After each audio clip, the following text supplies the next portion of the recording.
Share screen. Okay, can everybody see okay? Yes, ma'am. Yes, ma'am. You appreciate it. Okay, so let's see. Nice.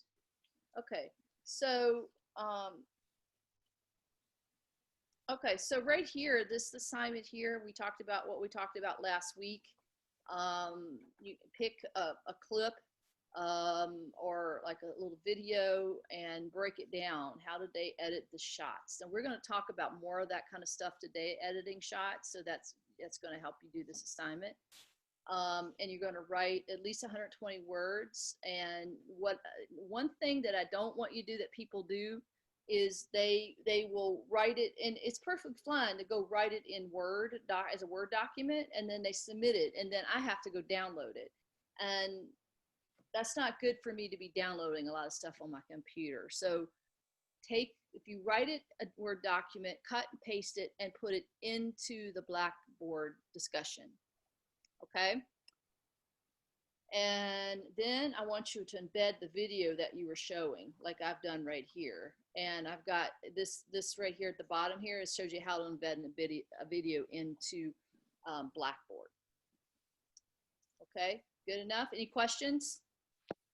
I'm sorry, I just joined. But before my computer wouldn't let my camera come along, so I had to do this little thing. But I had a problem with getting dropped from the course, and okay. I emailed you though, so okay. I'll figure that out later on. I need to change that. You know, and stay after, because I have another person that I'm working on too. And okay. It's very possible, I mentioned earlier that it's very possible that, you know, if you didn't do that first assignment, that introduce yourself, you know, was empty after 2 weeks, that I had to enter that into Banter, and they possibly could have dropped you for that. So that's why I began the class saying that it's so important that if you aren't going to get an assignment done on time, or you're going to have a problem, right. you need to contact me, because I just can't pull out my crystal ball and know whether. But I did my introduction though. Okay. I completed all my. I don't know. Yeah. They sent us an email, and they said that they sent us an email. They sent an email out saying they want to know who was attending, who wasn't attending, and some different things. So then things could have gotten mixed up, and mm-hmm. sorry that happened. Yes, ma'am. We'll get it fixed. I got it. All right. All right. Let's drink a cup of our coffee or tea. Anybody drink coffee in here? Hello. It's all right. All right. Let's get rolling here, okay? I'm going to change the mood here to something. Who just got here? Okay. All right. So here's what we're going to do today. We are going to continue our discussion. First of all, you were supposed to bring some kind of clip or something to share, present to the class. So did anybody have anything they want to share? We're going to do that the second half of the class. So if you don't have it, you can try to scramble for it while I do the presentation. Miss Kat's telling you how to cheat a little bit. Great.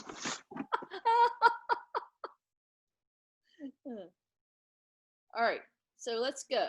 But you may not be able to, because this is going to be so interesting. Okay, so the first thing is that we are working up to making a commercial, or going to do like a little 30-second film using our cell phones. Has anybody ever who's on TikTok? Anybody have a TikTok? You can sort of raise your hand like this if you want. Yeah. So, you know, TikTok is just like fun because, you know, people are like amateur filmmakers on there, you know. And then you ever see, I'm mentioning a cut that I think is one of the best cuts that people do, that's sort of a trend. You know that one, you ever see that one video everybody does? They take their shoe off and they flip it. And then they dressed in another outfit, like dressed up, looked good. Have you seen that one? Yes, ma'am. You can laugh. That's a good one. And but that's an example of a pretty good cut because, jump cut. I mean, it's a seamless cut if people do it well. They flip the shoe and then they cut it right when they have their other outfit on with where the other shoe flipped. And then it's just, I think it's a nice cut. And it's really interesting that, amateur people are making films like that right now. That's just my point. All right. So I'm going to go over some basic 5 cuts. This book, it's called Grammar of the Edit, is and it's cheap. It's like, I don't know, it's no more than $10, this book.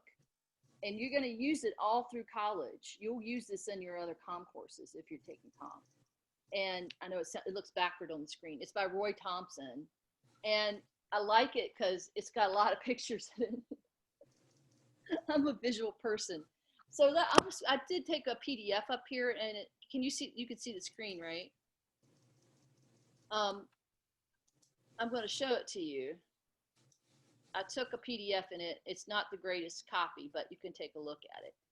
So you may want to take some notes. You may want to look. This may appear on a test, so you're responsible for this information. There are 5 types of cuts in editing, basic cuts. You got an action cut, a screen position edit, a form edit, and a concept edit, and a combined edit. Okay, so an action edit is something it's called a fluid, like, I'll show you an example because this is a lot of writing. So whenever you do a shot, you need to, every shot that you make and put in a film needs to be intentional. You need to have a reason for that shot. Why did you make that shot? Some filmmakers, when they're first starting, will say, well, I thought it was pretty, or back when I was in film school, I did some kind of aerial shot off of a building. And my instructor said, well, why did you do that? And I said, because it was cool. It was cool, okay? And like, well. And I said, artist choice. That you need to be able to defend your work as artists, as filmmakers, as media people. And so also when you first start a film, your establishing shot is everything. Show me where we are. Like, are we on an island somewhere? Show me a far shot. Show me this example of this guy here. He's in his office. So we're showing you where this whole story is going to take place. It's going to take place in his office. And then we're going to move in. And then we want to see him, right? Answering the phone. And these 2 shots are some of your most standard cuts together. You've got the far shot, and then I'm going to move in.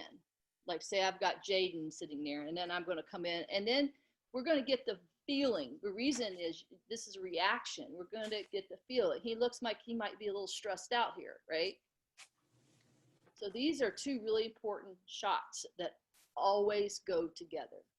Your camera angle, your continuity is important. You need to that's why it's important to make storyboards. So you know where all your shots, as the element contains all the 6 elements, it needs to be smooth. Screen position. Okay, so I'm just going to keep going through because I like how. All right, so here's another really good sequence of shots that work well. So we maybe have a story about this couple. We're out and we're showing you where they are. You don't have to start where they are. You could do it opposite, but the sequence of the way these shots are lined up work because you've got where they are in the desert, and then we're up close. We've got a reaction to a 2-person shot right here, right? And then we show feet. Now you could do that in reverse.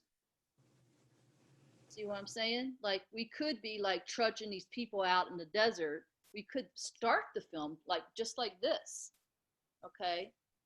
But could we do this? Could we jump cut it and could we jump it and do it here? I don't know. You tell me the story, but this is a good example of three shots that go together. Does that make sense? Can you give me some feedback? What do you think? Yeah, it makes sense. Okay. That's why one of the reasons it's important to watch a lot of video, watch a lot of film. That's why we have this assignment, is that I want you to start dissecting things. I want you to start looking at films and TV and video completely different than you ever did before. You know, it's like I've got people that have drama majors in here too, right? Some drama majors. Yes, ma'am. So when you're a drama major, do you watch theater like the rest of us? Like, I know me, I have a theater background, and I've done a lot of theater projects, and I don't look at theater like everybody else. Like, I like to go and be able to relax and just be entertained, enjoy the story. But I always see stuff, like I see the costumes, I see the blocking. Do you know what I'm saying? Like, I see how I start breaking it down. If I'm not interested in it, I'll start breaking it down more. So, all right, so these are a couple examples, and you're welcome to come and look at it. I'm just going to go through some of this because they give you what's a good example and a bad example. But whenever it's not rules are made to be broken. Oh gosh, rules are made to be broken, but mainly they're showing you in this what are good form cut.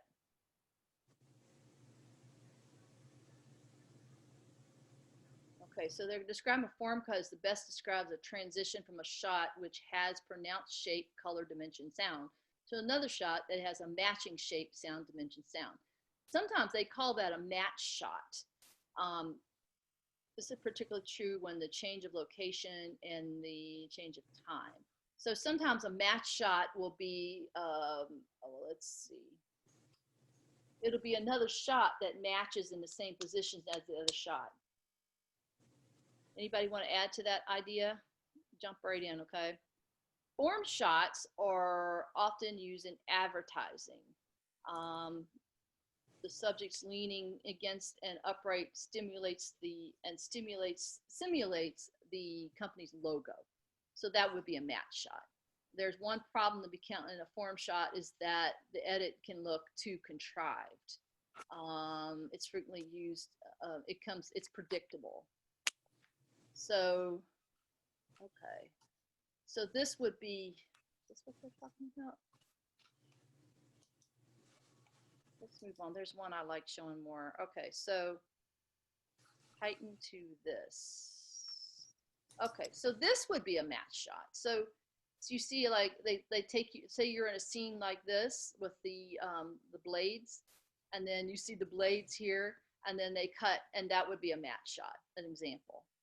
From here, you see what I'm saying?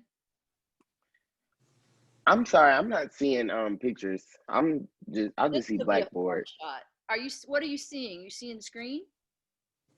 I just see I see where you're moving your mouth, but I don't see the pictures that y'all see. Yeah, you guys have got blackboard.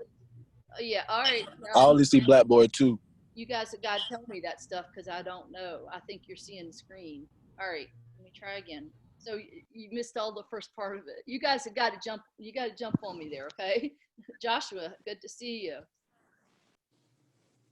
All right. I won't bite, really. Just tell me like it is. All right.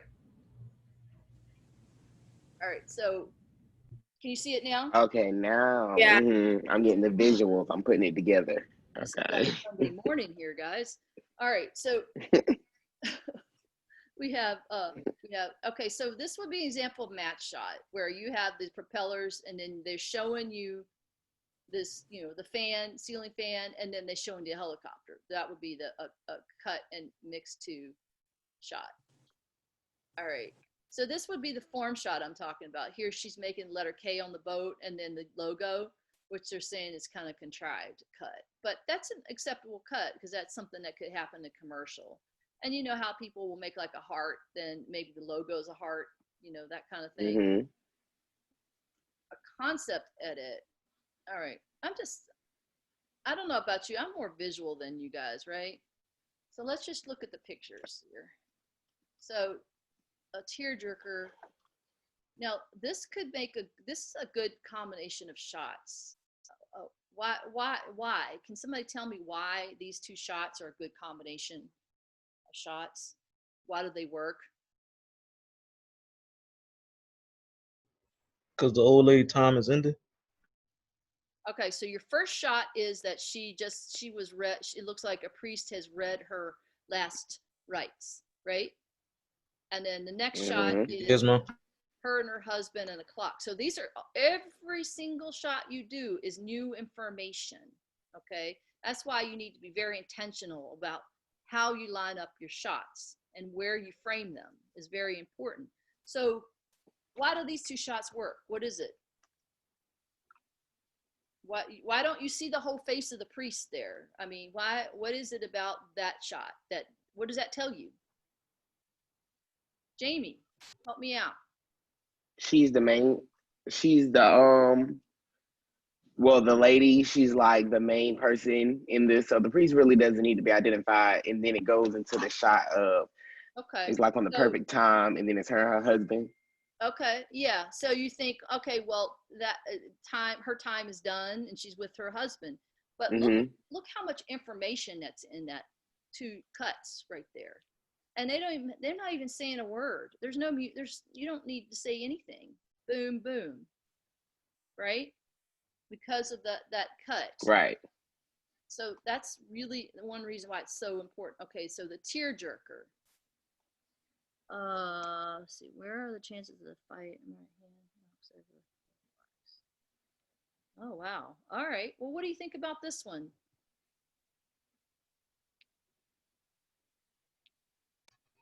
They have no chance of surviving. Looks like somebody just got knocked off. Yeah, but isn't that interesting that they cut it to show you like a map instead of, the actual shot? They're showing you like a representation.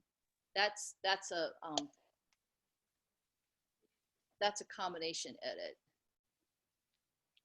All right.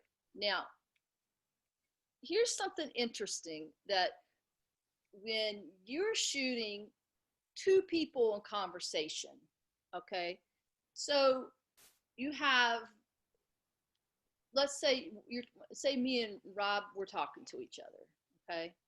And so say you're going to just show me. So you're going to show, first of all, you would show me on the left side, and then when you cut to shoot to get what Rob is saying, he's going to be on the right side. Is it okay to put the person in the middle or on the other side, the opposite? Nope. We say nah because you're supposed to offset it, right? It's gonna look off if you don't. Like you see how this. I'm going to address why they're saying don't cut this. So you're going to make the one character talking on the left. See how he's on the left framed up in the left, and then she's on the right. So you have that so that when you cut, they look like they're talking to each other. If not, it looks jarring. It'll take you out of the conversation. Okay. Now, why are they telling you not to cut like this here? Somebody who hasn't answered yet, jump in. Because like the dude he pretty much has a close up shot and the girl is like farther away, so it doesn't look right. It looks kind of It weird. looks uneven. Yeah. Now, if you have a good reason for breaking that rule, you could. Maybe he's a monster. Maybe you're trying to make him to be like some kind of, I don't know, what does he look like? He's dominating the scene and she's just little. You could try. That would be something that you could try. What does this look like when you do it this way? Uneven as well. It looks weird, like maybe he's a child or something and she's talking down to him. I mean, you could do that if this was a child, maybe, that might be, I don't think there's any absolutes to rules. Like if you have a good reason, you can break rules. So, but basically with two adults, this doesn't look quite right. So this is how it should cut. And this is a basic rule in the edit of when you make a film is if you have two people talking to each other, one is going to be on the left, and then when you cut to the other person talking, they're going to be on the right. That's basic elemental good who has had some editing in the program yet, in com program? Does everybody know how to use Premiere or Rush? Raise your hand. Yes. Okay. Talisha, have you had any editing? Use what? Have you had any editing? Do you have any editing experience, or do you know how to use Premiere or Rush or anything, any kind of editing? No? Okay. Yes, We'll go over that. I'm just trying to figure out where everybody is. All right. So this is acceptable. This is not acceptable. Oh, okay. All right. So here we're going to talk about this. Let's look about what's not acceptable. Is this acceptable? Say you shoot this guy and he's up against a sign that says way out. Is that an acceptable cut?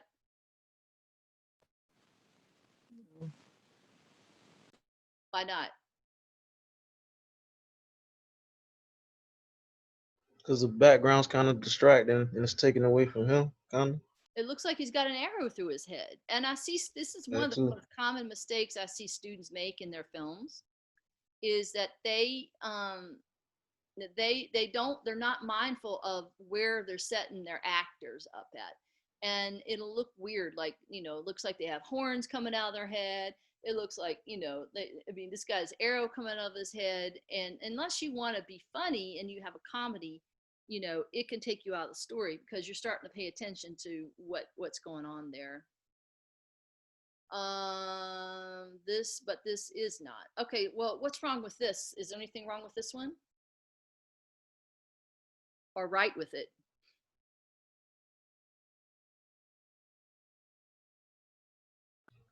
I mean, that one don't look too bad. It look like maybe he's in the office or somewhere on the phone having a conversation. Yeah, Mackenzie, what do you think of this shot? Is this a good shot? A good framing? I don't think that it's not bad framing, but it's not something that looks professional. So no. Okay. And what is it that's not professional? Do you for this question, do you want us to ask whether it's going to be is it going into that bottom shot or just the top shot is what you're asking about? No, I'm talking about framing. Okay, so the reason, so this kind of framing is not good framing because it's up against a sign and it looks like it's real busy. Okay, so have you ever seen a lot of, like, especially social media, people take pictures, stuff in the background that looks like it's coming out of their head. Sometimes it's funny, it's coming out of their head and they look like they're part of what's behind them, and that's intentional and funny. Now, this could be something to be funny, in your film, if you're intentional about shooting it that way. You see what I'm saying?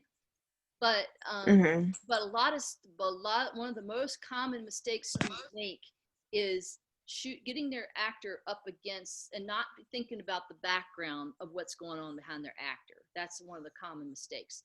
This is just as bad because you've got this line thing going through his head, so you don't want anything going through people's heads. And this is the right shot. So say he's got some kind of wall thing behind him, you want to think about what's behind him.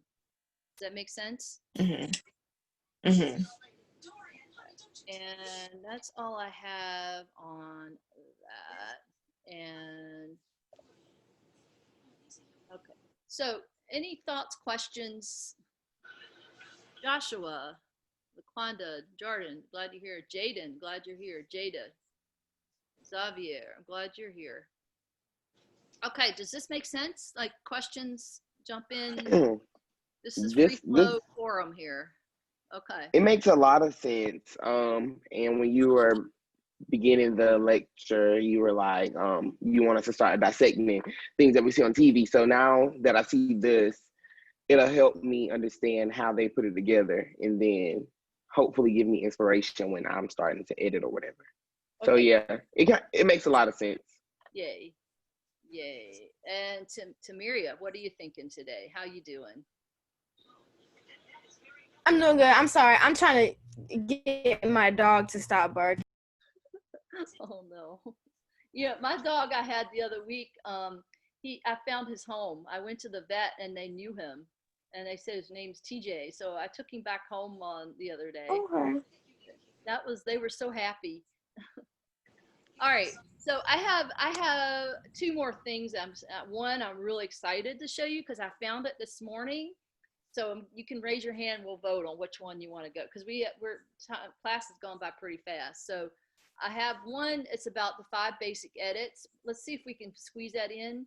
And then I found this film. I found this guy like during the quarantine when all the cities were. I think it looks like he shot it in D.C. When all the cities were shut down and nobody was out. This guy made a film by himself, and it's like this like spacey film, like futuristic film, and he made it with him and a couple of his friends, and it's really really cool, and he shows how he made it. So I wanted to show. I think you guys might enjoy that and showing you that. So all right, so we jump back over here again. Okay, so I just want you to look at this real quick because in case we don't have time to see all this, I want you to go Blackboard and view this. Okay, so here is, and I don't know if we have time for all this, but I want you to definitely view storyboards for our next class on Thursday because we're going to dig more into making storyboards and your ideas for a commercial. Here is visual storytelling, and here let's go and talk about a little more about editing. Uh-oh, that's not playing. Okay. That's not good. Film is a brilliant.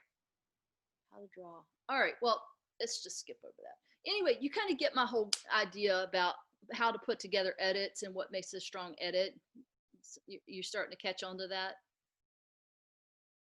Okay. All right, so I like this film. So let's play this because this is going to take a little bit. This episode of Film Riots brought to you. Let's see. Hold on, I'm going to stop share for a minute and then I got to go back. All right. And then share this.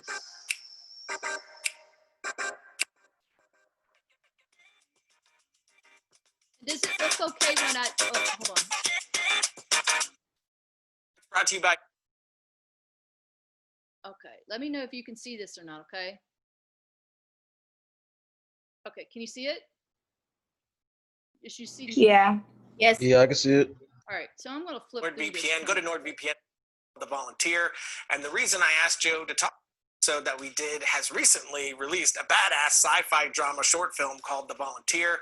And the reason I asked Joe to talk about it today is because Joe decided to make the entire thing during quarantine, which means he did it alone. At times he had his wife Katie there to hit record for him, but he was the DP, the actor, and the director, and that is crazy inspiring to me because this short looks like money. Now, if you haven't seen his short film, definitely check it out in the links below before watching this episode. It really is great and almost like a visual poem with gorgeous imagery and amazing VFX, so definitely check that out. But now, I'm gonna let Joe take it from here.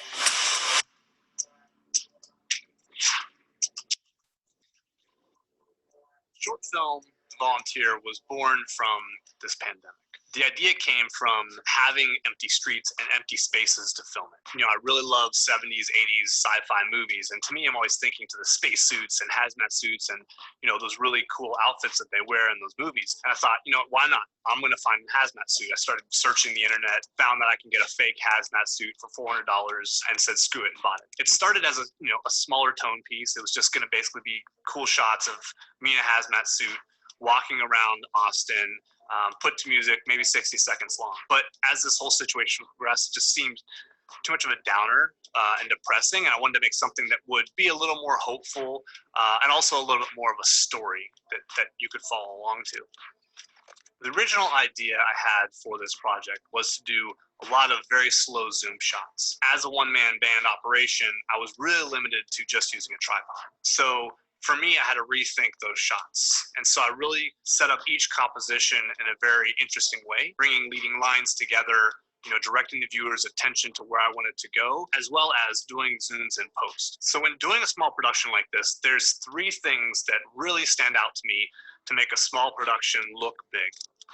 Finding locations that have a wow factor to them, that look impressive, that seem like, how could they have this location? For me, finding these empty places, you wouldn't be able to make those look empty like that without spending a lot of time in VFX removing everybody, or having the money to close down those locations. I think something that's really huge about passion projects, and whenever you're doing something, smaller, is that you need to build your story around the locations that you have available to you. If you write this big grandiose story about whatever it is, and then you're like trying to find a location, it becomes extremely difficult to find exactly what you want for free or for cheap.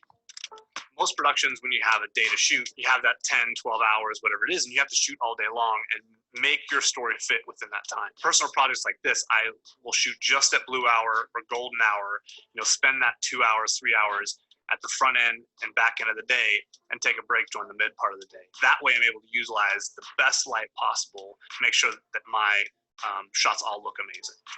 Unfortunately, given that all the stores are closed, I couldn't go out and find props. So I was able to order the hazmat suit online, but that was really the only thing I could have. So for me, it was, how do I make this hazmat suit the focal point of the story? And obviously, being the color it was, yellow and green, it's going to pop in pretty much any kind of situation you put it in. So between the locations, time of day of shooting, and the hazmat suit, I really had 3 things that would make this seem a lot bigger than what the production actually was.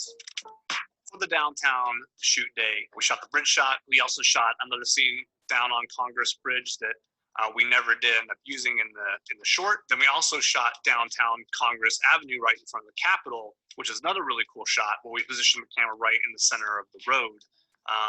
Looking down, you have a great view all the way down towards the Capitol. The shot is quick. I mean, it's only 4 seconds, 5 seconds in the short, but it took quite a bit of time to achieve it, because even though it's empty, we got an empty shot of the city. There was still people walking by, cars crossing in the background. So there's a lot of takes that we would do that would get ruined. It's crazy, how much time it actually takes to do something when you're by yourself and you're trying to grab these shots. I'm going to pause, Joe, for a second so we can thank our sponsor, NordVPN. And of course, I've talked about NordVPN several times on the show, but I think on Netflix, shall we? I dig experience. 32-year experience by going to NordVPN. He throws some Day. commercial In the late afternoon, the light really pushes through that window and it looks beautiful. So we were able to use the natural light that was already going to be there. We helped augment it with a 650 watt ARRI Fresnel light. I used that to push a little more texture onto the background of the wall and the tub and the floor. The light was mostly flat coming from the sun, and I wanted this to feel a little bit more directional and to give texture. I'm a big fan of atmospheric lighting, and this is part of that, is being able to create these beams of light that give us separation. So in the shot, you can see, it's hitting a little bit of my shoulder, it's hitting the back wall, it's hitting the floor. Okay, it looks really stop cool. him right here. Now, I wanted you to look at, since The production sorry, design I want to look at that shot again, okay? Because the framing here. bathroom was very important. I wanted it to feel like it was hit. All right, did you see that bathroom shot and the framing? Did you see why that? Do you see why the framing in that bathroom shot is so amazing? Does anybody catch it? Talisha, are you catching it? Rob, you catching on to it? Joshua? Yeah. What's so special about this framing of this shot? What's good about it? Why didn't he just go in and shoot him just him in the bathtub? What is It's showing, that shot? it's the low levels, but like the low level lighting, like the almost blue lighted, and showing like real misery, loneliness, and Right. just him just being by himself. And then he said he did it with mostly natural light, with only just one little light helping him. So that was pretty dope too. Mm-hmm. Well, he actually added it's a aerial light, which is we'll talk more about lighting, but it's a blue light, which is equivalent to sunlight.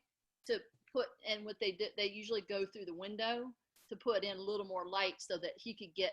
I can't point. I'm like sitting here pointing at a screen. You guys can't see it, but you know, where the shower curtain is, and like a little more light that's streamed on his back. That adds to the scene. But here's the other thing. What about framing of this scene? This is, if you look in movies, I want you to start paying attention to the framing, because do you see how, I'm pointing to it again. Do you see how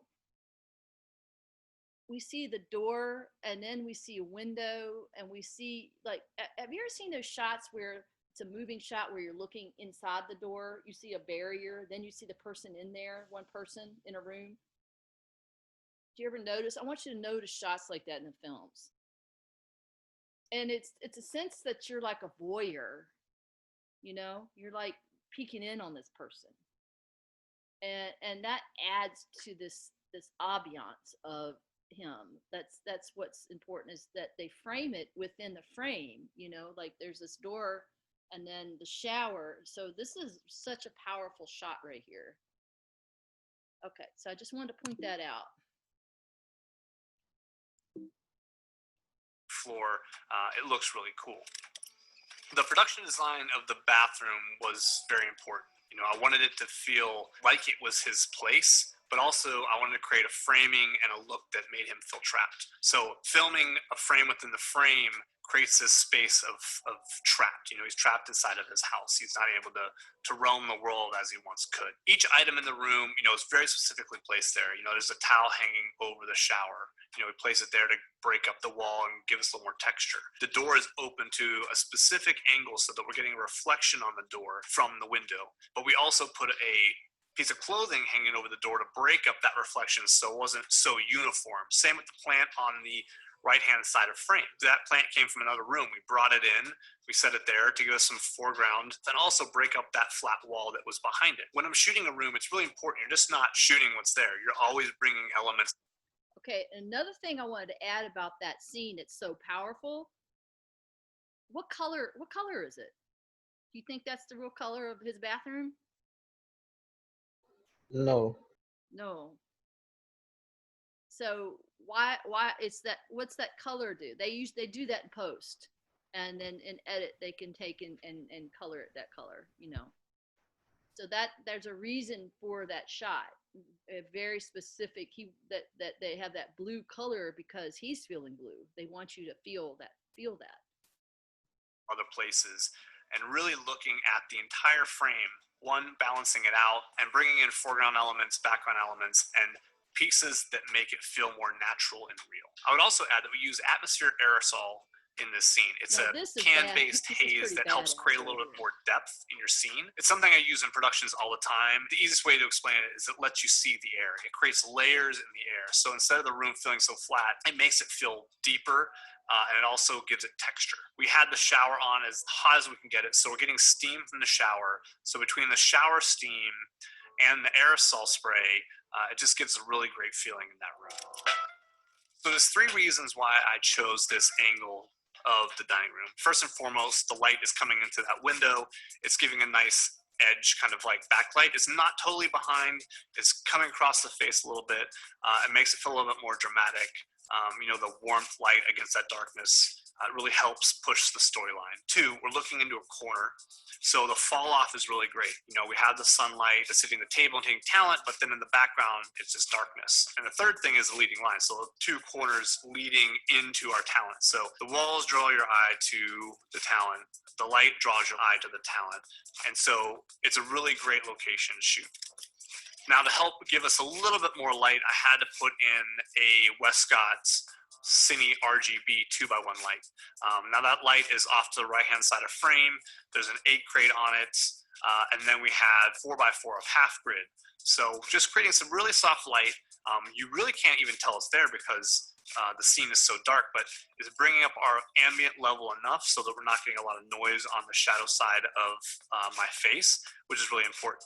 If we just had that side backlight coming in, it would be so silhouette-y on that side that we would lose a lot of the expression. And it's important to see the expression on the face because that helps sell the scene.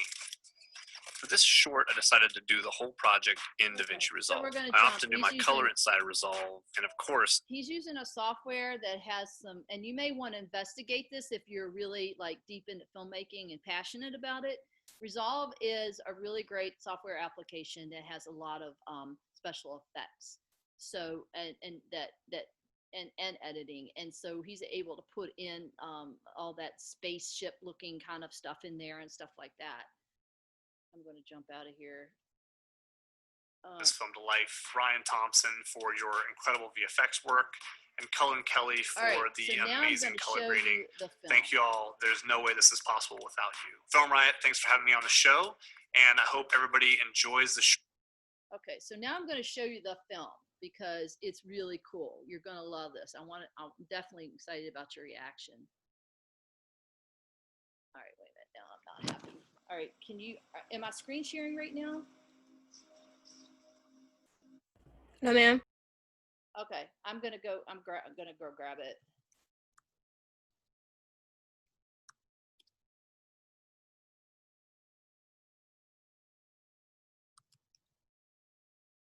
And my computer is being slow. All right,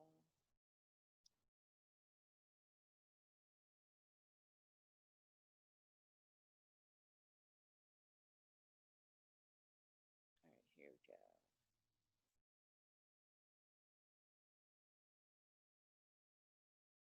All right, so here's the actual film, and I'm really excited to share this with you and get your reaction.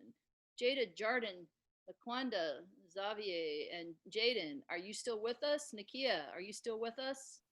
I'm following. Yes. Okay. Yeah. Okay. All right. Here we go.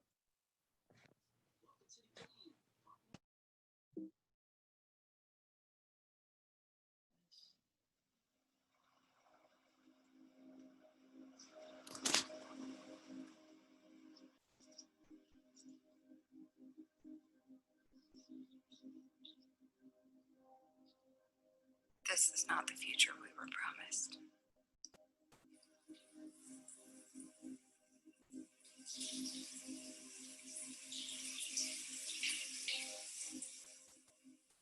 No one could have known how quickly we'd lose everything.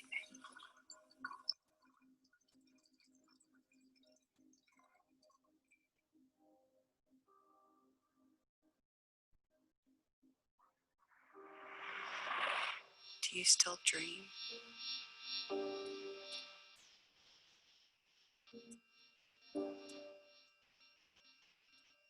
I know staying behind wasn't a choice. It was a sacrifice. So the rest of us would have something to come back to.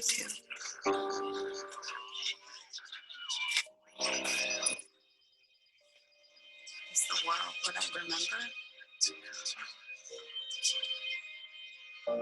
Is our way of life even worth saving?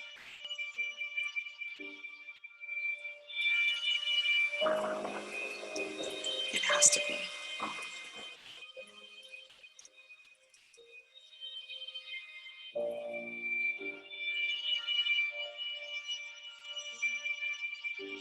Write it all down so you remember. Do you remember us?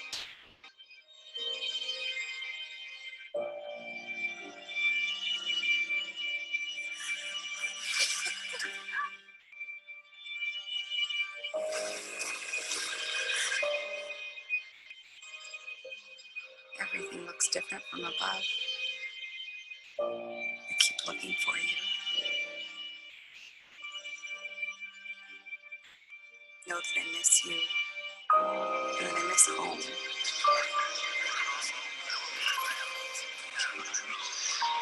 Keep the lights on for us.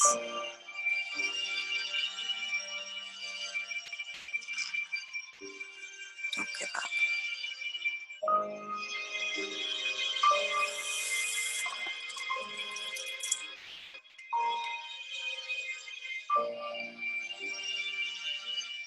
I'll see you soon.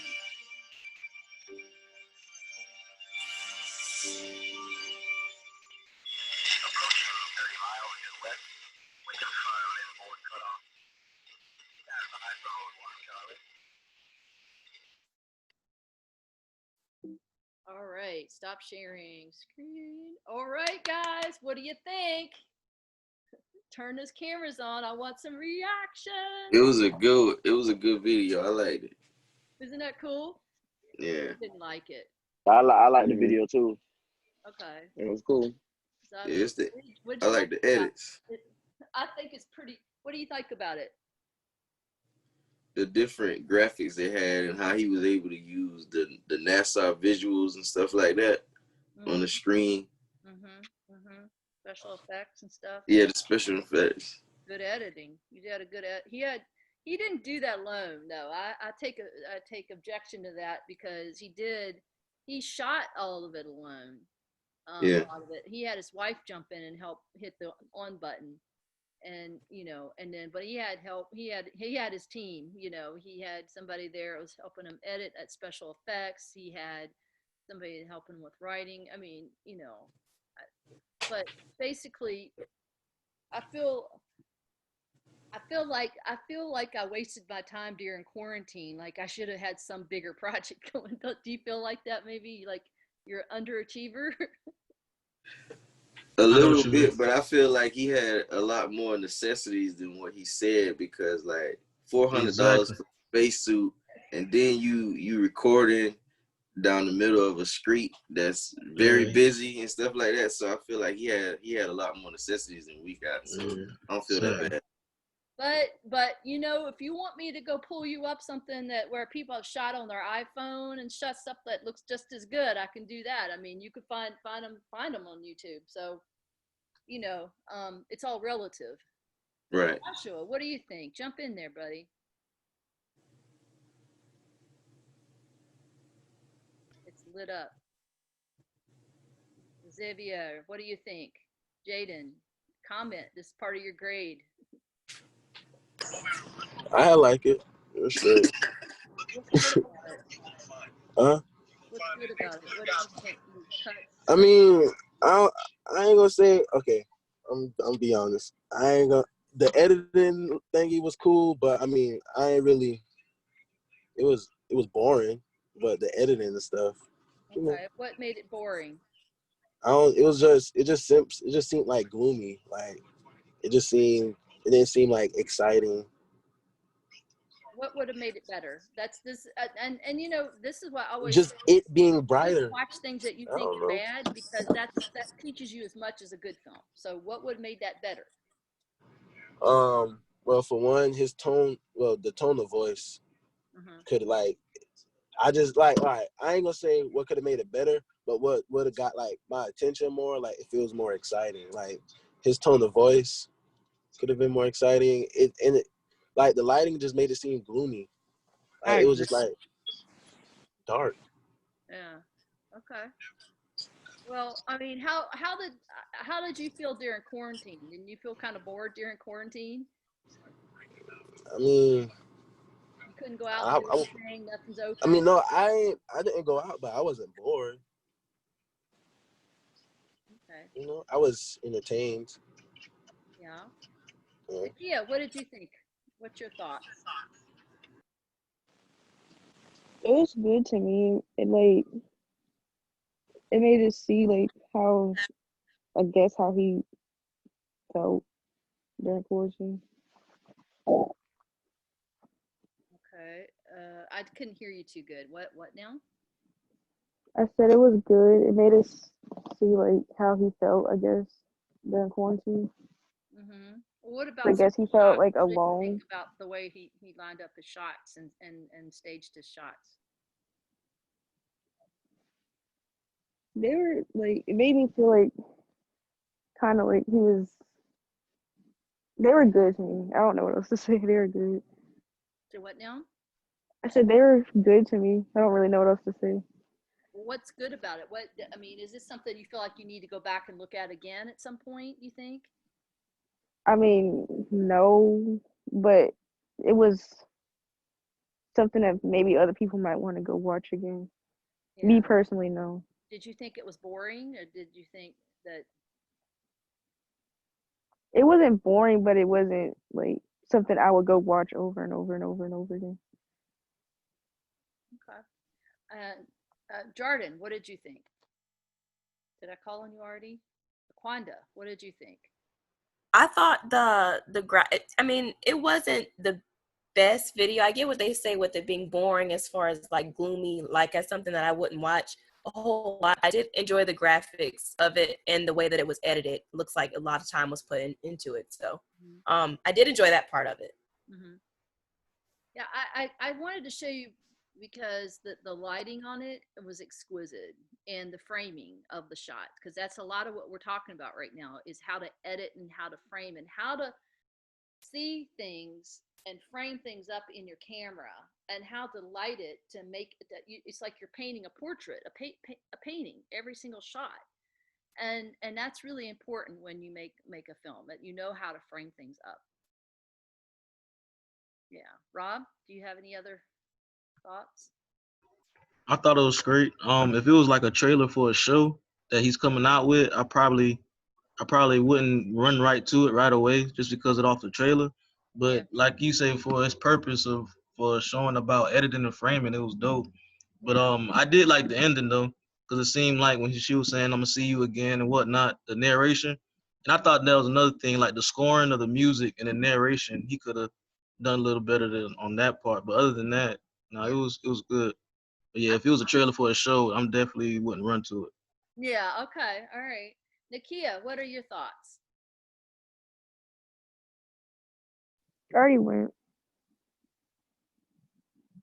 Already did mine. Oh, It's good. okay. All right. So, yeah, that's what I really loved about it is the lighting. My mentor was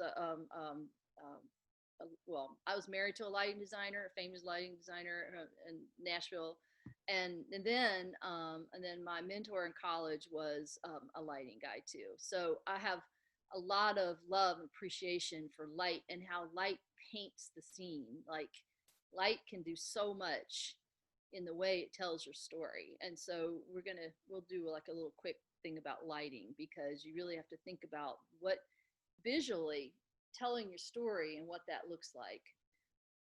All right, so I think I set this till 12:30 today, but I know we get a little restless. So raise your hand if you want to stay till 12:30, and we'll keep talking more about framing and editing. And if you have another class and you need to go, you can take off. If you need to talk to me about being dropped from the class, definitely stay here if you can. So does everybody want to keep, I scheduled class until 12:30. Does everybody want to stay till 12:30? And then I'm going to go show this other clip about the edit. I have a class at 12. Okay. And that's, Mackenzie. Yes, Mackenzie. Okay. All right, Mackenzie, I'm going to contact the registrar's office for you. Also, I suggest you call the registrar's office and tell her that there was a mix-up. Okay, thank you. Okay, that would probably be better right now for me because I have another meeting after this. So do that and then send me an email and let me know what happens. Okay. Okay, and I'm really sorry that happened.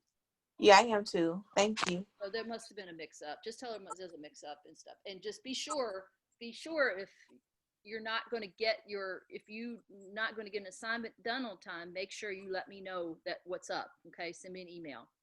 Okay, I will. All right. Is there anybody, Laquanda, did you, Joshua, Laquanda, did you get dropped from the course? She's gone. Laquanda, are you here? Okay. All right, well, let's stick around and talk some more about framing, cuts, and edits. Jump out of here.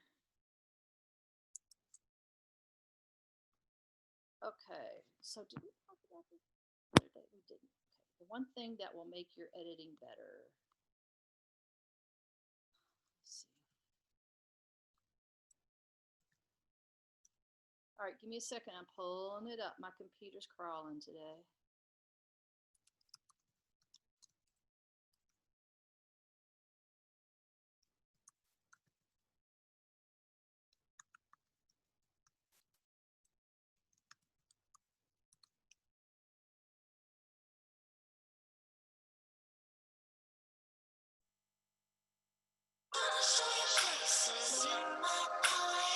We're living for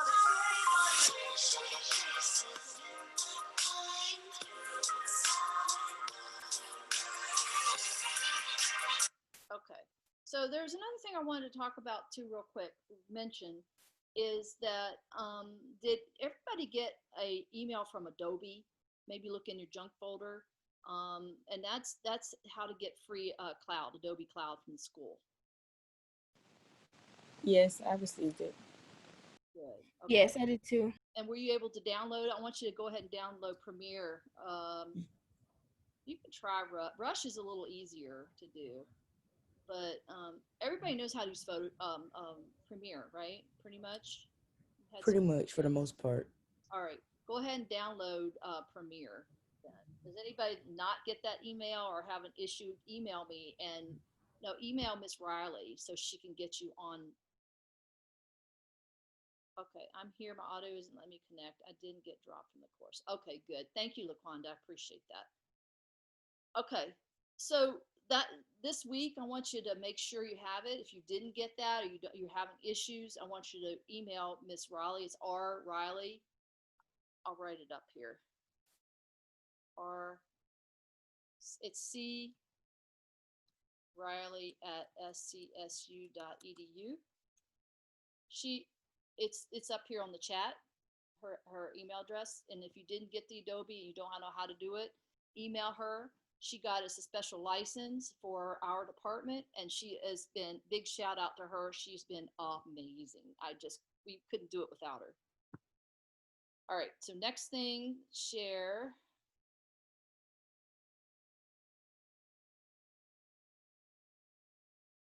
Okay, so this video, we're going to talk about this real quick. This is some things that you can do that will make you a better editor and make your project better. Not the body you were expecting. That female body is a... Questions. Would you like to go upstairs? The opening shot of a great film is often noteworthy. It's a kind of strong choice that lets you know you are in good hands.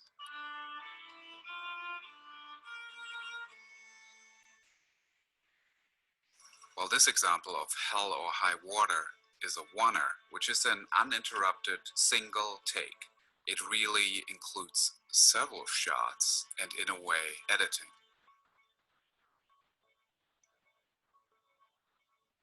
Steven Soderbergh talks about the three-shot rule, what he pays attention to in someone else's work. He says, after the first 3 shots, I know whether this person knows what they're doing or they don't. So in a way, what he's saying is that if you love the opening, you're likely going to enjoy the film. The opening, or the hook, is one element of good storytelling. It's the original and personal visual expression, the kind of creative instincts of a filmmaker that understands how to tell a story. There you go. There's your hook. That is, I just wanted to point this section out because this was powerful. Because you want to, first things first, when you do a film or a shot, is you want to tell me, where are we? Establishing shot, it's called. Where are we? And then then you're gonna talk about the tell me who the characters are right now. That, and also this shot right here was the hook. Like, aren't you hooked now?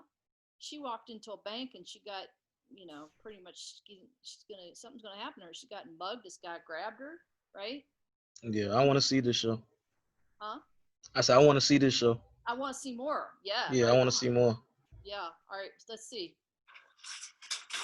In this video, I'm going to talk about what I think is the single most important thing that you can do to make your editing. How long do you have to get that moment, Rob, or anybody else here, to Talisha?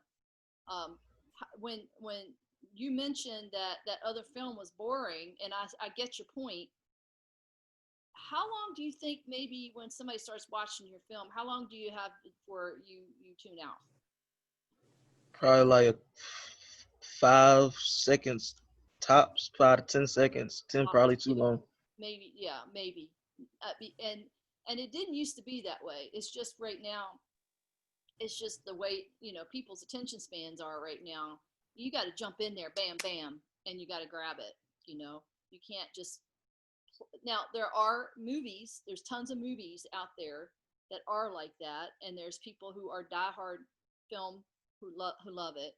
But basically, a lot of us are kind of, don't have much attention span.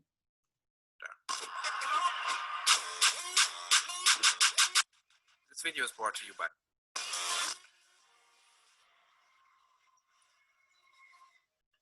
Always tell I often a story. assign scenes to junior editors, especially when I'm under the gun and need to meet a deadline. But to be completely honest, oftentimes I'm disappointed. And maybe it's because they're just junior editors, but the one thing that I always feel is lacking is a sense of storytelling.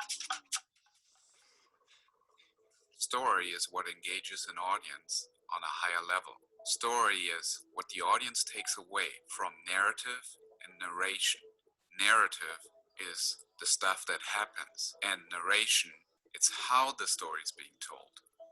Many editors tell us what the story is, but they never really take care of how to tell it. It's the rhythm, dynamics, it's the subtleties of all that stuff that makes it worth watching. They're full of things your kind wouldn't understand.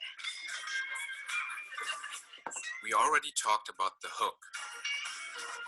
Oh my God, I'm so sorry. It's not only about the beginning of a film, but each scene. Yes. I got you. The second thing is breath. The editor makes 1,000 little choices how to pace out the scene before the director even gets to see those moments. Is he dead?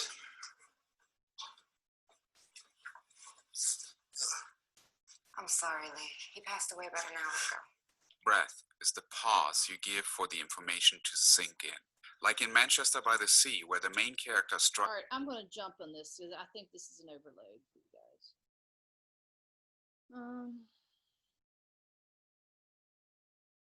I just really like that first cut with the hook.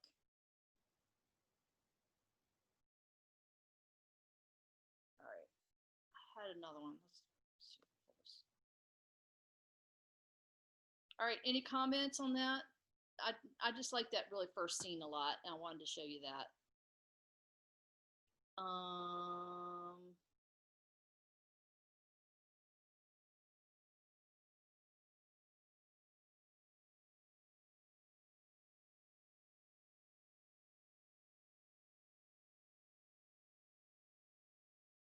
okay.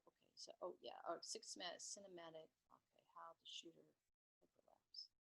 Okay, so I've got a bunch of stuff, but there's so much stuff. Across, Okay, then that's the right question: rhythm. Can you see the screen right now? Still? Yes, ma'am. Okay, good.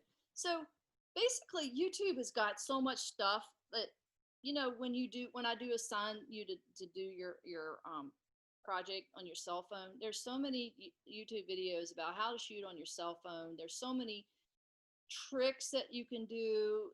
Cell phones are just so made so good that you can shoot I don't know about you, my cell phone shoots in 4K.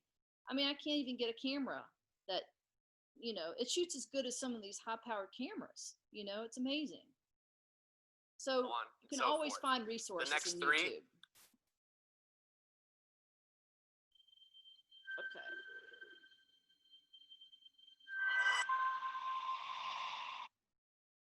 Sorry, that wasn't.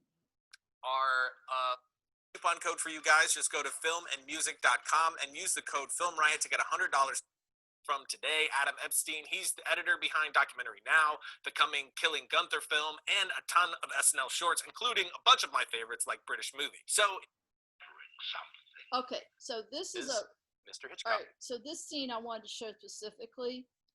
Who's familiar with Alfred Hitchcock? Raise your hand. Rob, oh, you're a filmmaker. I can tell now. Alicia, have you heard of Alfred Hitchcock? Familiar with what? Alfred Hitchcock.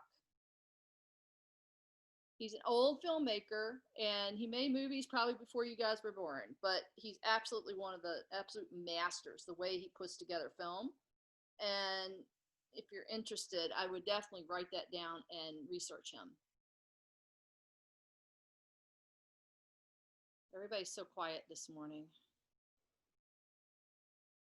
Okay, so we're about to see a scene. He's about to show you the shower scene, and the cuts and the way this is put together is amazing. We call it cutting. It isn't exactly that. Cutting implies severing something. It really should be called assembly. Mosaic is assembling something to create a whole. Montage means the assembly of pieces of film, which moved in rapid succession before the eye, create an idea. Of course, the most elementary form is the juxtaposition of imagery in various sizes. You know, a lot of people think that cutting is, or we'll say montage or assembly, is taking a man from one place to another and jumping into a close-up of him, which Griffith invented. It's true. But to me, it goes much deeper. And as I say, the picture Psycho contained quite an amount of cinematic approach to this, to its basic content. In the first place, we had in it the murder of a woman in a shower, of a new woman. As you know. All right, so they're showing the close-up right now of her. Like they're showing, that's the first cut. So what's the next cut probably going to be? This is the 1950s, 60s, so they're not going to show her naked. Nah, this it's is, I was gonna say this is I can't remember the name of the movie, but the next one is gonna be the killer. I think it's With called the Psycho. knife. Yes, B plus, A plus. This is Bates Motel, right? Classic. Yes. All right, Yeah. let's watch. Yes, thank you, Kalia. Excellent. Could not take the camera and just show a nude woman being stabbed to death. All right. Well, there was the next shot. I should just bring up that shot, that shower scene. We should look at that because the next cut, they showed the shower. Okay. What's the next cut? It had to be cut? done impressionistically. So it was done with little pieces of. And in 1950s, they're not going to get graphic and they're not going to show how she actually got murdered. The head, the feet, the hand, the parts of the torso, shadow on the curtain. Everything you see was the shower itself. I think in that scene there were 78 pieces of film in about 45 seconds. Good stuff. Okay. That's had definite lasting power and staying power. As Hitchcock said, there are about 78 shots in that sequence. How many times do we actually see a knife going into the young lady in the shower?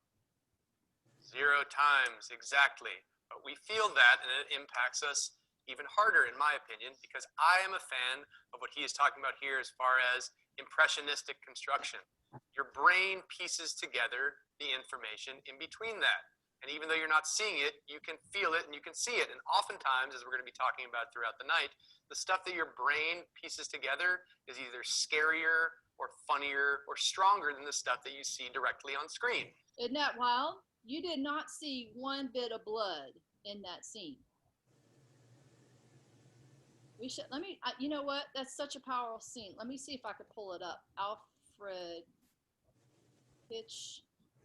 Hitchcock, and he is such a brilliant filmmaker. I recommend Shower. Look at the scene, is classic. Yeah, my mom loves all those old movies. You have to go Psycho. Yeah, she loves all those old movies like that. So that's why I know a lot about them. That's awesome. All right, can you see what I have up here? Can you see the YouTube? Yes, man. Okay. 911, what's your name? There's a man that's after me. What? He tried to kill.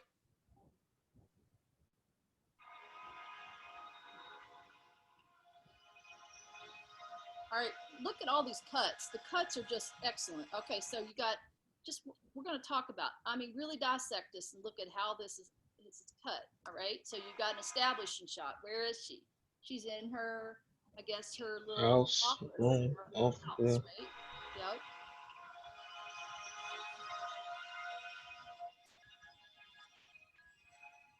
Bouncing a checkbook.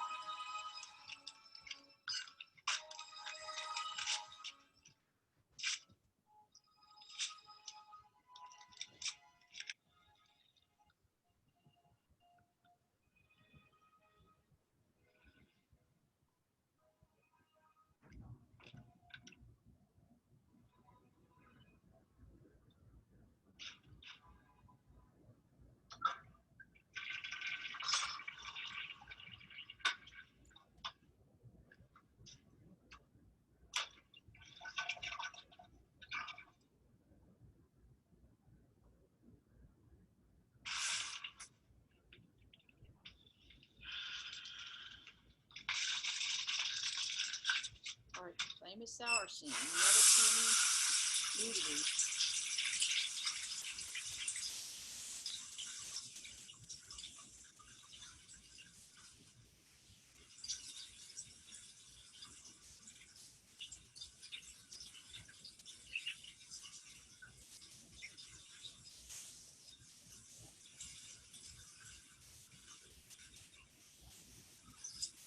Now look at that framing right now. What is it about that framing right now? What is that? It's kind of looming because you can kind of see that there's somebody there. As the audience, we can see that somebody is there, but she can't see it. So it's like a suspense where you feel like, as the audience, you want to tell her, like, hey, turn around, somebody's there, but you can't. But isn't it interesting how she's lined up in the right corner of it? You know, it's just the lining, because they could have had her right in the middle. See what I'm saying? But they have her over here on the right side, and the way like the space is lined up on it. It makes it really interesting visually. All right.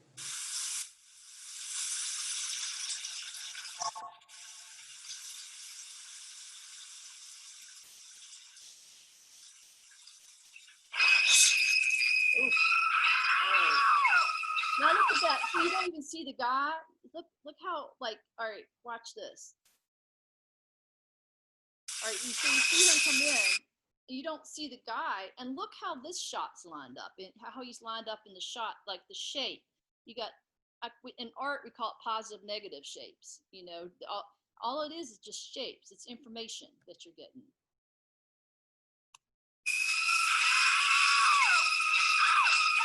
And look, so this is something that's really important. So you got that happen. So, all right, you got him. All right, so you get her reaction shot, right? And then look at this.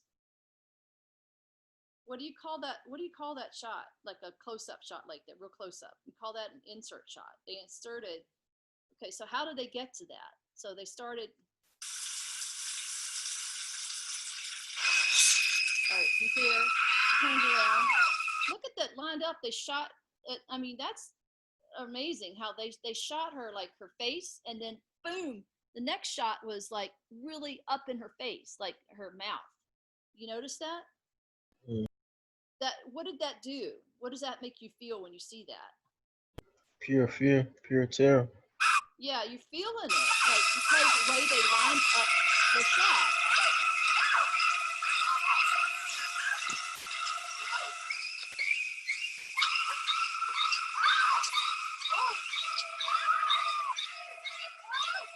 All right, so you do see a little blood, but not like you would in real life.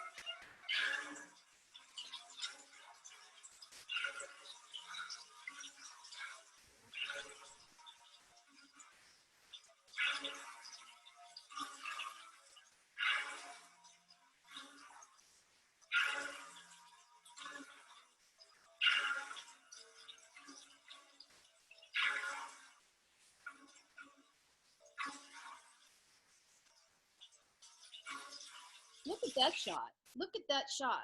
I'm like going, oh my goodness. Look at that shot. You see her hand. Like, look how that's lined up in that close up. in that shot, how intense that is. And looking back, it's not enough blood in these shots though. But I understand this is older, and that's how they did back in the day. But just knowing what we know now and looking back, like I don't know, it's hard for me to really, judge it because she's definitely supposed to be like blood sliding down the wall. When she's sliding down the wall, at least have something on the chest, some type of splatter. But they ain't really show stuff like that back in the day. So. But here is really the basic of good visual film language right here. And look how the shots, like this is detailed. Like this is somebody who really thinking he worked out his storyboard shot for shot and details. I mean, that's why he was known as such a great filmmaker. Because look at this shot right here. This is amazing. Like you've got, I mean, honestly, as a filmmaker, I'm not sure if I would have thought about getting a detail of the shower rings, but this is good for you guys to learn as students because you can use this, and this is going to make your film really great, whatever you do. So she starts here with here. Okay, so she pulled the shower, she's falling. Then we back at that shot. I mean, just look at the way they lined up the shot. They did a lot of close-up shots, and that's what adds to the intensity.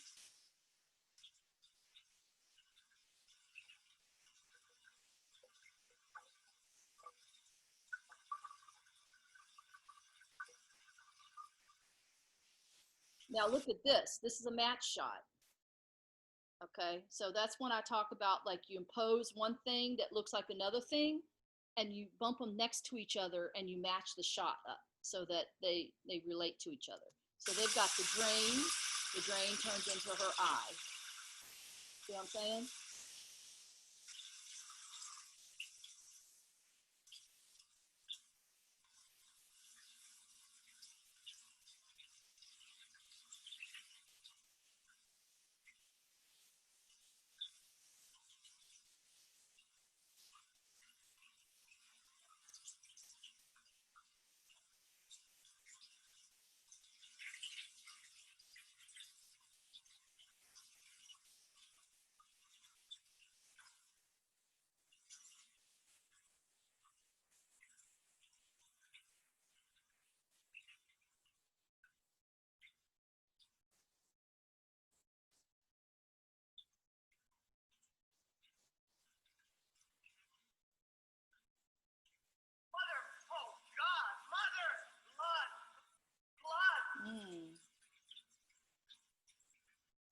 That's interesting.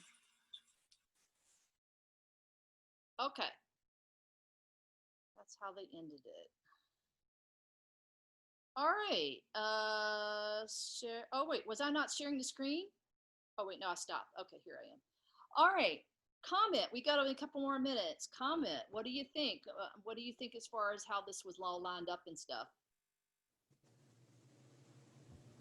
That's one of the best scenes in like cinematic history, I guess you can say. It even though it wasn't like the gory CGI, like actual stab wounds, lots of blood that we used to see, you understand why that scene is important. You understand that this was a main character and the main character died, and you understand that she was scared and that in her last moment she was in true terror. Even though you can actually kind of see like the knife was touching her, but it didn't go through, but this was in the 60s. So to them, that was like, oh my God, like this is a masterpiece. So with like watching films and stuff like that, you have to understand the time period. And like even the little shots of when the water is going in the drain, like you understand the fact that like, okay, now we know that she's dead, and like to me like the water going in the drain symbolizes the end, like, and how yeah. So do you think that's it's good? I think it's good solid. It's basic good solid filmmaking. Yeah. Yes, ma'am. So do you, Jaden? Are you there? Xavier, what do you think? Oh, I like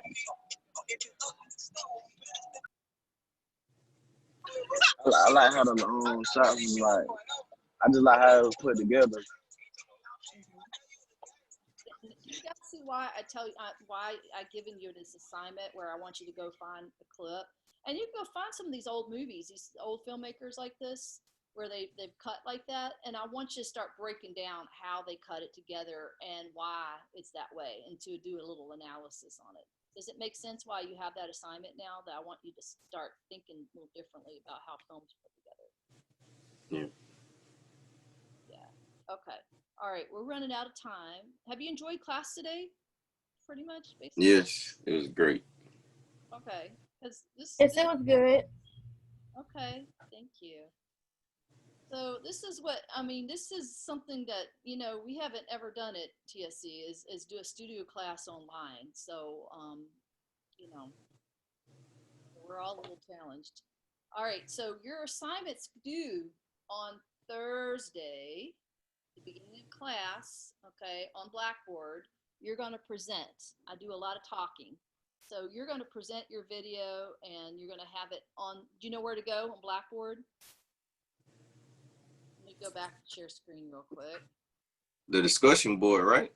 Yep, it's on discussion board. Let me pull it up so I can show it to you. Share discussion board. All right, on discussion board, I hope you can see. You're going to go up to discussions. Okay, and you're going to post it here, and then you're going to comment on two of your classmates, whether you agree. And I would like you to discuss it in class and show in class the video that you picked, and you're going to talk about and analyze. Okay. Can everybody see the screen? It says next week's assignment, and it's due this Thursday at the beginning of class. Okay. Can everybody see it? Good? Yes, Mom. Yeah. Right. Yeah, I see it. All right. Out of here. Okay, so I kind of gave you a good idea there to start with. You could probably find this in any Alfred Hitchcock film. You could find this in, well, Rob, you could probably give some ideas of old films. They're usually well cut, basic cut, and it's something that a college student can do. But I just want you to start thinking about what we talked about today and process it. Like did the film start out with an establishing shot, then they have a close-up shot, what was the hook? These are the questions I want you to be asking. I mean, I can include that in that assignment, add that on to make sure you got all that. What did they do in lighting and the way they did their edit to make you feel a certain way? How did they do that?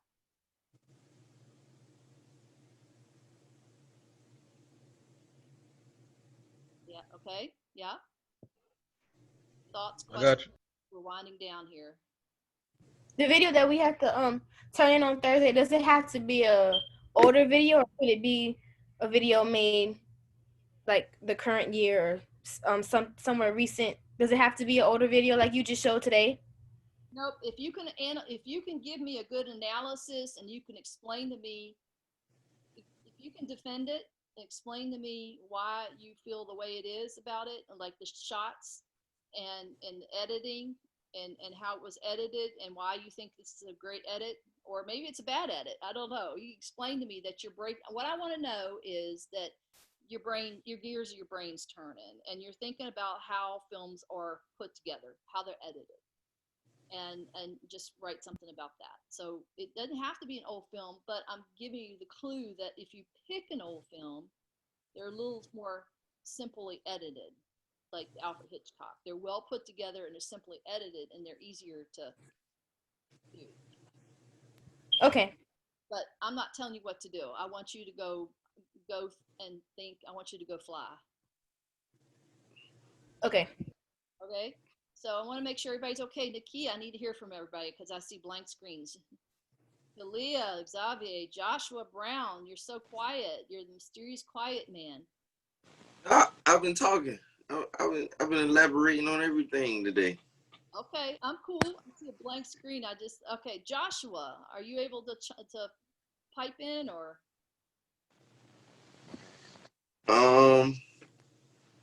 understand the assignment pretty much, and today's class was great. I mean, it's basically a runoff of the lower thirds and stuff like that, especially going back to the video with the shower scene. That was a good a lower thirds example, because like how they had her kind of like right under the light and the murderer coming in from the dark side, letting you know that giving you a visual of both sides or whatnot, you know. Jaden, you good?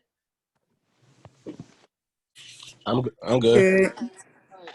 Hey, before I go, I'm like a little kid in a candy store. Last night, late, I'm sitting up and I get on Amazon and I ordered one of these tripods for your cell phone with a light on it, like a light ring on it. And so I'll probably get it by Thursday. I'll show it to you, okay? I'm like, it's like my new toy. I can't wait. I'm gonna play around with my cell phone and try to shoot some stuff too. So you guys get me all fired up and motivated. So see, I look like a little That's kid. what's up. That's getting a new toy. Yeah. You got that YouTuber starter kit. I know, right? No, I've been doing it. Yeah. You gotta get that gel, the lighting gel. What's that? Make your videos a lot better. Tell me about a lighting gel. Yeah. When you get those ring lights, it's a type of gel that come with them that makes your video, it enhances the video like times 10. Tell me about Some that. type of orange little gel. I forgot the name of it. Orange gel? You put the gel over the ring light? Yeah. It's like a liquid? I never heard it is. I mean, it makes the videos like 10 times better for like, I see them doing it with makeup, the lashes and stuff like that. They put the gel over the light. But is it liquid or is it like you talking about like like in lighting, stage lighting, where you get gels, like plastic gels, and it gives you different colors, right? Like Exactly. blue. Okay. Oh, okay. I know I what you're thought you talking meant. about, bro. You have me. I thought you meant Hey, I thought my dog thought get some gel and Yeah. rubber and lather up the light real quick. I was like, yeah. Tell you what I got. So like, Nah. like different. I think it's got different gels to it. I'm gonna see if it's coming up. Oh, here it is. Here it is. What is it, like a box light? Or something different? Oh. Like I said, I feel like a little kid getting a new toy.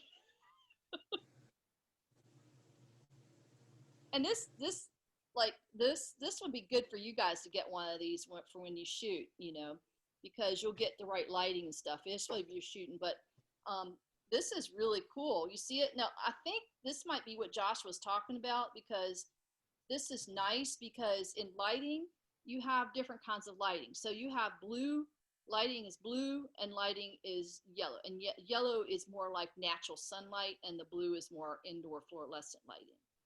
Is that what you're talking about, Josh? And then you put those ring bells over it? It's similar to what I'm talking about, but I don't know for sure if that's what it is, because that looks like a light, an orange light, but it's a type of coating that you put over the light. I don't know. Yeah, this is really cool, man. And like I said, I would really recommend, since we're going to be doing projects and you're going to need it in school and we're going to use our cell phones, is just to go ahead and pick up one of these, because here's what's cool about it is, and I got one, mine's like $65, but you can get one cheaper than this, like around $20.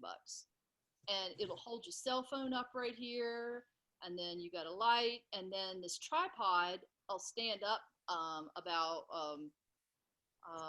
it'll stand up as tall. I wanted something that stands up as tall as I am, to stand. And then right here, you see this thing right here? It's it's Bluetooth to your phone. So it'll start, it'll start, like, you don't have to go push your phone and then start. You just hit that and it'll start your cell phone, start the video up. Is that cool or what? Yeah, that's fine. Yeah, like a selfie stick. Cat's new toy. All right, let me get out of here.